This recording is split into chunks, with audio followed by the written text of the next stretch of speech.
নাম গালে, ধৰ্মকাৰ্য কৰিলে, বিভিন্ন মাংগলিক কৰ্ম কৰিলে, কিন্তু তাৰ পিছতো যিজনৰ অন্তৰখন কৰ্কশ টান, নিজৰ বাহিৰে আনৰ চিন্তা কৰিব নোৱাৰে, যিজনে পৰোপকাৰী চিন্তাত ব্ৰতী নহয়, তেওঁ ধাৰ্মিক পুৰুষ হ'ব নোৱাৰে, তেওঁ আধ্যাত্মিক পুৰুষ হ'ব নোৱাৰে।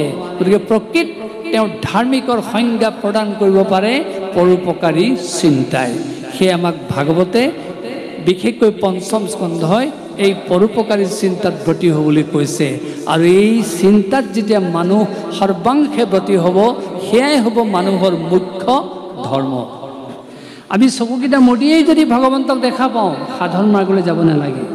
কিন্তু যেতিয়ালৈকে আমি তেওঁক দেখা নাপাম, তত্ত্ব অনুভৱ কৰিব নোৱাৰিম, হৃদয় ৰোমাঞ্চিত নহ'ব তেওঁৰ শব্দ উচ্চাৰণ কৰাৰ লগে লগে, সেইদিনাখনলৈকে আমি সাধন মাৰ্গত থাকিবই লাগিব। অৰ্থাৎ কৰ্মসাধন প্ৰক্ৰিয়া, কৰ্মসাধন প্ৰক্ৰিয়াইহে, সাধন মাৰ্গৰেহে আমি ভগৱন্তৰ চৰণত বিলীন হ'ব পাৰিম। সেয়ে আমাক সাংসাৰিক জীৱনত এই সাধন মাৰ্গৰ আশ্ৰয় ল'বলৈ কৈছে। তাৰ মাজতেই আমাক নিৰ্লিপ্ত জ্ঞান অৰ্জন কৰিবলৈ কৈছে। কেনেকৈ জানেনে? গাখীৰ আৰু পানী মিশ্ৰণ কৰি দিয়ক, একেকাৰ হৈ যাব। সেই গাখীৰ পৰা মাখন প্ৰস্তুত কৰি আপুনি পানীত দি দিয়ক, সেই পানীয়ে কেতিয়াও আপোনাৰ মাখন লৰাব নোৱাৰে। তেনেকৈ আমাকো কোৱা হৈছে, তুমি সংসাৰতে থাকা, সংসাৰৰে কৰ্ম কৰা, কিন্তু নিষ্পৃহ হৈ কৰ্ম কৰা। লক্ষ্য উদ্দেশ্য থাকিব, সন্তান উৎপাদন কৰিবা, তাক পৰিচালনা কৰিবা, সংসাৰখন সুন্দৰকৈ আগুৱাই নিবা, তোমাক ধন টকা পইচা সকলো লাগিব, তাৰ মাজতো তুমি নিৰ্লিপ্ত হৈ কৰা।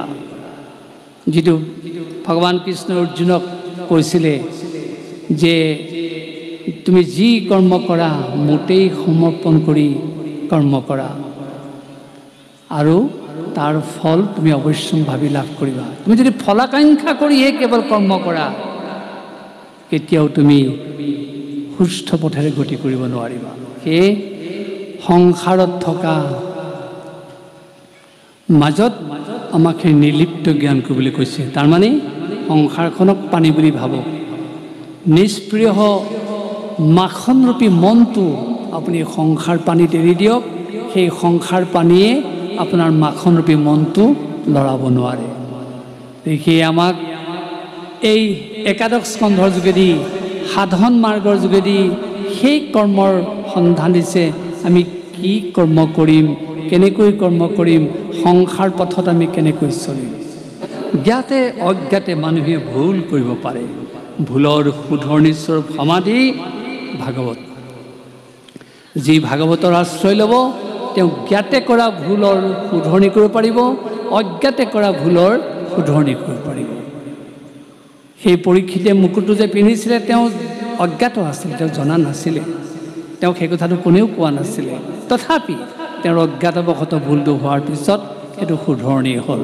সেয়ে আমাৰ সমাজক এই শিক্ষা দিয়া হৈছে, আমি প্ৰকৃতাৰ্থত শ্ৰদ্ধাৰে যদি ভাগৱতৰ আশ্ৰয় লওঁ, সেই ভাগৱতে আমাৰ জীৱনৰ গতি দিব পাৰে, ভুলৰ শুধৰণি কৰিব পাৰে। যেনেকৈ হাবিত থকা সিংহৰ শব্দ শুনাৰ লগে লগে হাতী, মদমত্ত হাতী পলায়ন কৰে, তেনেকৈ ভাগৱতৰ ধ্বনি য'ত উত্থাপিত হয়, তাৰ পৰা বোলে মহাপ্ৰলয় নাইকিয়া হৈ যায়, কলিৰ দুখ আঁতৰি যায়।